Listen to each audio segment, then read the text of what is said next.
नमस्कार। और हमारे इस बिजनेस चैनल अकुल मैथ में आप सभी का स्वागत है। और जैसा कि आप जानते हैं कि हम हर बार कुछ नए लोगों से आपकी मुलाकात कराते हैं। और इसी श्रृंखला के अंदर हम आज आपसे मिलाने लाए हैं एक बहुत ही पॉपुलर और बहुत ही टैलेंटेड म्यूजिक टीचर शांभवी दास। तो आगे बढ़ने से पहले उनसे इंट्रोडक्शन कर लेते हैं, उनसे मुलाकात करते हैं। तो आज आपका स्वागत है इस कार्यक्रम में शांभवी जी। तो थैंक आपके हालचाल कैसे हैं और कैसा रहा ये बीता हुआ जो सप्ताह था, कैसा रहा आपके लिए? बहुत अच्छा, बहुत बिज़ी और बहुत ही वेल-बीइंग से कनेक्टेड, नेचर से कनेक्टेड। तो हम लोग जैसे बात कर रहे थे म्यूजिक के बारे में, और आप तो इतना ज्यादा वेल वर्स्ड हैं म्यूजिक में, और आपने अच्छी अच्छी ट्रेनिंग की हुई है। तो और आप अच्छा भी गाती भी हैं, मुझे बहुत अच्छा लगता है जब आप गाती हैं। तो प्रोग्राम शुरू करने से पहले मैं ये जानना चाहती हूँ कि कौन सा राग आपके दिल के बहुत करीब है? मुझे एक राग बहुत पसंद है मारू बिहाग करके, और वो उसमें मूवी के सॉन्ग्स भी बहुत हैं, और वो राग थोड़ा फेमिनिन है, मधुर है। और उसमें एक जैसे गाना है, पिया तोरा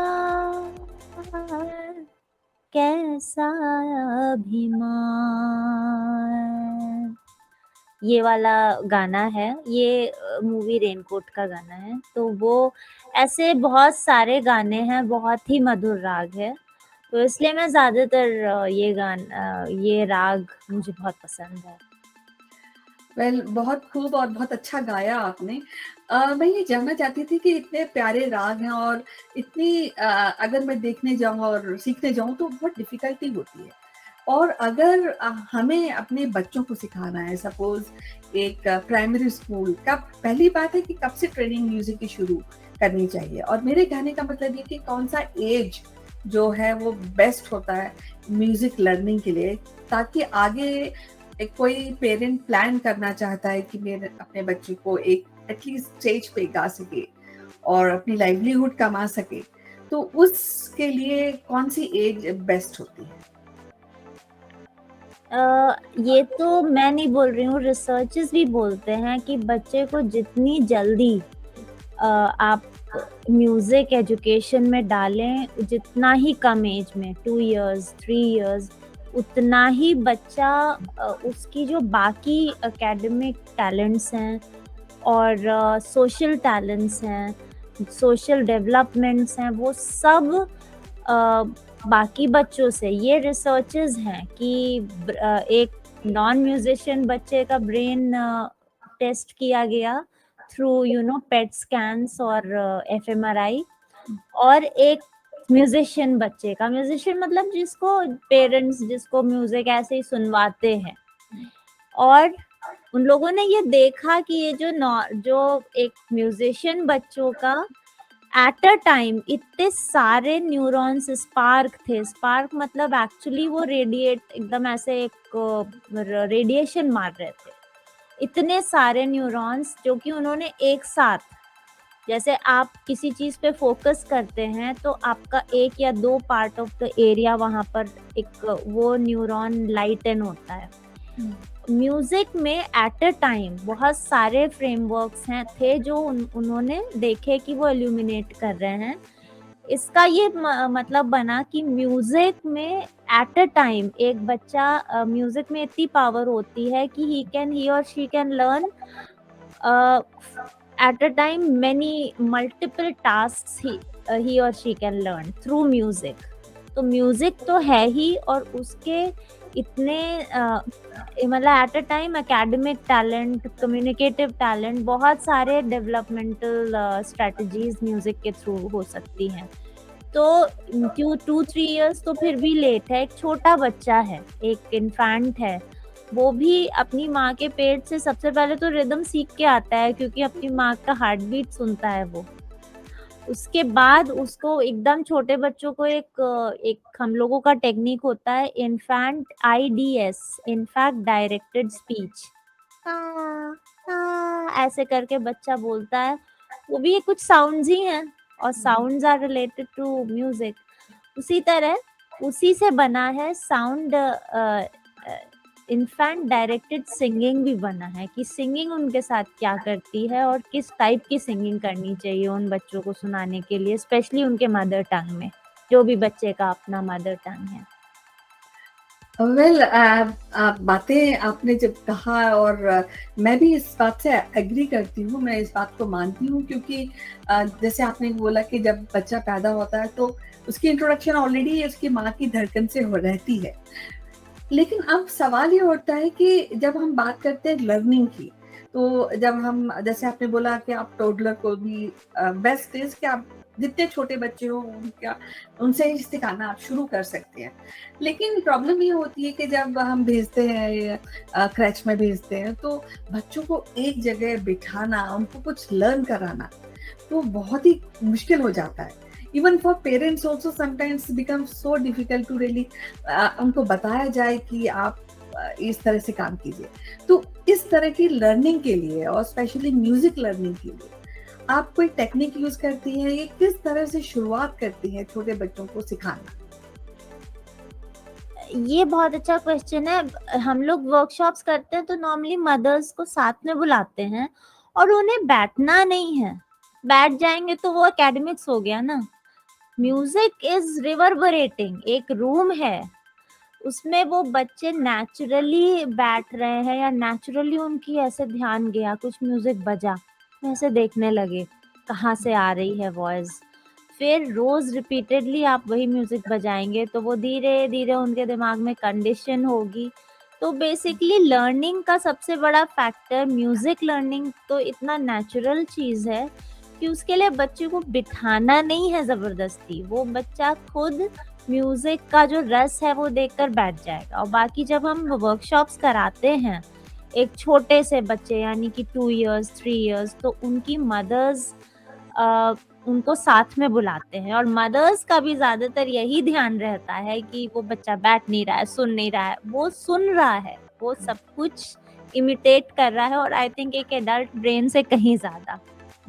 तो ये सबसे बड़ी, तो उन्हें भी हम लोग को ये बोलना पड़ता है कि आप फिक्र मत करो, वो बच्चा आपसे ज्यादा सुन रहा है उस म्यूजिक को। तो एक तो ये टेक्निक है। दूसरा हम लोग का सबसे बड़ा जो टेक्निक होता है वो होता है साउंड्स टेक्निक। जो बच्चा, एक बच्चे को आप गाओगे, कुछ करोगे तो वो सिर्फ सुनेगा, ये तो लिसनिंग हो गया कि वो चैंट सुनेगा, वो बोल तो पा नहीं रहा है। लेकिन जब आप साउंड्स निकालोगे ट्रटा, ट्रटा, या कुछ डा डा डा डा डा, डा, क्योंकि हम जब बच्चे को खिलाते हैं या हम उनसे बातें करते हैं तो इसी सब टोन्स में बात करते हैं और वही वो बाद में इमिटेट करते हैं। आप देखेंगे कि जब आप एक बच्चे को कडल कर रहे हैं तो आपकी जो पिच है वो आपकी नॉर्मल आवाज से थोड़ी ऊपर हो गई है। हमारी ये है तो हम गाएंगे हेले वाह, ये कर इतनी, तो आवाज इतना ऊपर हो गई है। तो ये एक बहुत बड़ा साइकोलॉजी है कि जब बच्चे की जब हमारी वॉइस चेंज हो रही है, इसी तरह बच्चे की भी वॉइस चेंज हो रही है। तो सबसे पहले साउंड्स है, टंग को रोल करवाना, सिलेबल्स बुलवाना, साउंड काउंटर्स मतलब होता है उनको जो भी उनकी मदर टंग है उनके वर्ड्स और सिलेबल्स बुलवाना। अगर बच्चा मराठी है तो जा जा जा जा ऐसे करके कुछ हम लोग उनको वो टोन बुलवाते हैं कि उस बच्चे की स्पीच ठीक हो। और स्पीच को सबसे ज्यादा स्पीच डेवलपमेंट का तो बेस्ट तरीका म्यूजिक है। और उसी को फिर जब आप जैसे डा कर रहे हैं और उसमें आपने ट्यून दे दी डा, तो वो एक ट्यून बन गई, दैट्स म्यूजिक। तो ये सबसे फर्स्ट जो तरीका होता है वो यही होता है कि इनफैंट डायरेक्टेड स्पीच। एक्चुअली मैं ये भी जानना चाहती थी, बहुत ही आपने इंटरेस्टिंग तरीके से बताया कि किस तरह से साउंड को कोलैबोरेट करते हैं और किस तरह साइकी को ये इम्पैक्ट देती है, ये जो साउंड्स हैं या जो लय है किसी भी गाने की या साज की। अब ये सवाल उठता है कि व्हाट इज द बेस्ट, जो पहली जो स्टेज होती है जहाँ पे एक्चुअली सीरियसली कोई बच्चा म्यूजिक सीखना शुरू करता है या उसे करना चाहिए, जो एक बेस्ट एज आपके हिसाब से क्या होनी चाहिए? बेस्ट एज, देखिए सीरियसनेस तो बच्चे की वो तो फैमिली बैकग्राउंड पर है कि वो कितना सीरियस है, उसके उसके फैमिली में कितना उस चीज़ को सीरियस बनाया गया है। लेकिन बेस्ट एज तो आई थिंक जो म्यूज़िक की है वो 4-5 इयर्स, 6 इयर्स इतने में। और बच्चे बहुत जल्दी इमिटेट कर लेते हैं। अगर उससे थोड़ा बढ़ते हैं, तो एक रीज़न ये भी है कि आप एकेडमिक्स में बच्चे को इतना ढकेल रहे हो, तो बच्चे का पढ़ाई शुरू हो जाएगा और फिर वो पूरी तरह फ़ोकस नहीं कर पाएगा और ये सब चीज़ें उस बच्चे को छोटी लगने लगेंगी। So we don't want any filters. जब फ़िल्टर ना हो बच्चे के, उस एज में यानी कि 4 इयर्स 5 इयर्स, मैक्सिमम 5 इयर्स, उसमें हम बच्चे को मतलब हम लोग रिकमेंड करते हैं कि बच्चे इस एज में बिल्कुल गाना क्लासिकल या जो भी वो सीखना चाहता है, इंस्ट्रूमेंट, गिटार सीखना चाहता है, क्या उस समय फ़िल्टर नहीं होते हैं, तो आप कुछ भी सिखा लोगे। एक तो बच्चे का जो माइंड है वो बहुत ज़्यादा फर्टाइल है, तो बहुत जल्दी ग्रास्प करेगा। जो चीज़ हम 2 महीने में ग्रास्प करते हैं, he will grasp it in 5 days. तो इसलिए भी बहुत एडवांटेजेस है वो वाली एज।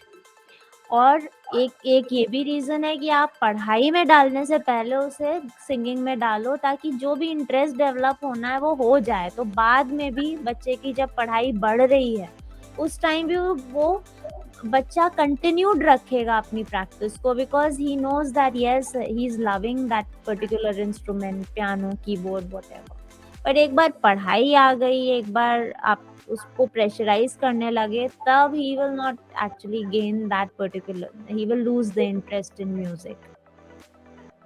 ओके, तो मैं ये जानना चाहती थी कि जैसे आप पहला दिन होता है जब सिखाने का, सपोज़ आज एक बच्चे ने एक एडमिशन लिया है, तो कैसे ये वो दिन शुरुआत होती है आपकी क्लास के अंदर? बच्चों से और बच्चों से इंटरैक्शंस, और हम लोग गेम्स खिलवाते हैं कि इंटरैक्टिव, ताकि वो इंट्रोड्यूस हों एक-दूसरे से। My name is Akash, I live in sector 47। तो हम लोग इस तरह से करके एक सबको एक कि this is a music class, आपको जो भी बोलना है आपको थोड़ा-सा गा के बोलना है, तो उससे उनका कॉन्फिडेंस आता है। उनका वो जो एक फर्स्ट क्लास हेजिटेशन है या अपने मदर को छोड़ने की जो हेजिटेशन है, जो एक फ़ियर है, वो ख़त्म होता है। तो वो पहले दिन में it's very important to make rapport with the child और मेनी चिल्ड्रन, जैसे 10 हैं, 12 हैं, तो सबसे उसके बाद धीरे-धीरे कुछ भी जो इंस्ट्रूमेंट रखा है, वो गेम्स होते हैं कि वो आप बजाओ, फिर भाग के वॉल को छुओ, फिर थोड़ा-सा बजाओ उसको, ट्रिंग से उसका स्ट्रिंग बजाइए, फिर तबला है उसको हल्का-सा स्ट्राइक करके फिर आप भाग के आइए और फिर से स्ट्राइक करिए। तो ये सारे गेम्स होते हैं। और तो वो म्यूज़िकल गेम्स से क्या है, उनको साउंड्स भी पता चलती हैं। फिर उसको बजाया उन्होंने, धा करके कुछ बजाया, फिर हमने बताया this is tabla, this is mridangam, this is pakhawaj. और इंडियन वेस्टर्न इंस्ट्रूमेंट्स भी बजाते हैं, ज़ाइलोफ़ोन्स, टॉय इंस्ट्रूमेंट्स भी रखे रहते हैं। तो उनको म्यूज़िक से इंट्रोड्यूस करते हैं और एक-दूसरे से इंट्रोड्यूस करते हैं। प्लस हम बच्चे को अपने आप से इंट्रोड्यूस करते हैं कि कैसे आपको हर बार आके मिलना है। तो शुरुआत में तो इंट्रोडक्टरी ही रहता है, but it is more in the form of musical games, musical contours. ठीक है, तो बहुत डिटेल में आपने हमें बताया ये सारी चीज़ें। लेकिन मैं आपसे ये भी जानना चाहती, जैसे शुरुआत हमने की थी कि आपका मनपसंद जो राग है और आपने कुछ गुनगुनाया था उसके उस राग में।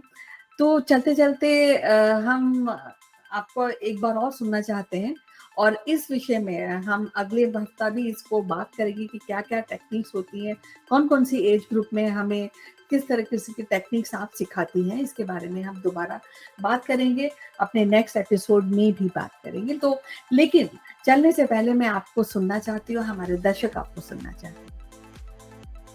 बिल्कुल। तेरी पवन ढूंढे किसे तेरा मन, चलते चलते बावरी सी तू गिरे, कौन है तेरा सजन, ओ तेरी पवन ढूंढे किसे तेरा मन, चलते चलते। Thank you so much for inviting me Kanchan ji, thank you. बहुत ही अच्छा लगा और आपके मधुर वाणी के साथ जो आपने गाया है, ये भी बहुत सुंदर लगा हमको और हमारे दर्शकों को भी अच्छा लगेगा।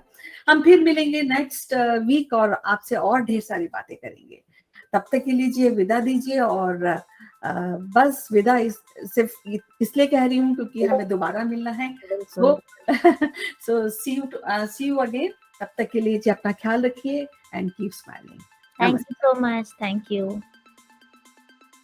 आशा करती हूँ कि आपको आज की बातचीत शांभवी दास के साथ पसंद आई होगी। अगर आपके कोई सुझाव है या कुछ स्पेशल कमेंट आप हमें भेजना चाहते हैं तो उन सभी का हमें बेसब्री से इंतजार रहेगा। तो आज का प्रोग्राम बस यहीं तक, फिर मिलते हैं दोबारा नए गेस्ट के साथ। तब तक के लिए दीजिए मुझे विदा। धन्यवाद।